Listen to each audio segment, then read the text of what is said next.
ભાભર તાલુકામાં આંગણવાડી કાર્યકર અને તેડાકર બહેનોની અચોક્કસ મુદ્દતની હડતાલ શરૂ.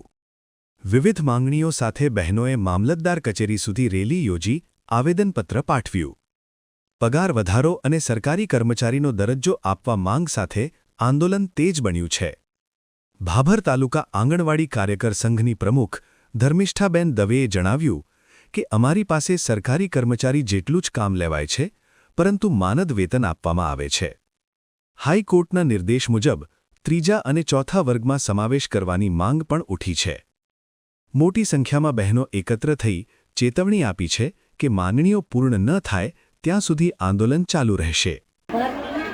અહીંયા આજરોજ અમે અમારી જે માંગો છે, હું આંગણવાડી કાર્યકર દવે ધર્મિષ્ઠાબેન ભાભર 16.